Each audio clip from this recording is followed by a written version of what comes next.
oras na po. Gising siya. Ayun, tingnan natin yung oras doon. Nag-11 na. At eto siya. Busy, panonood ng TV. My gosh. Ang hirap pag nagigising ang batang maliit.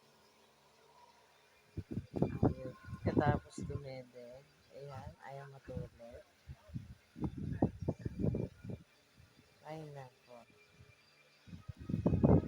Okay ka lang dyan, baby. Okay lang, relax ka lang. Sige, nood ka lang. Mamaya papatay ko na yung TV na yan. Huwag mo akong pahirapan matulog ha. Paano naman sayang-saya pinapanood mo. Action.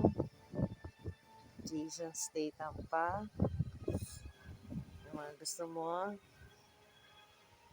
Sandro. May istorbo? Sandro! Uy! O ba?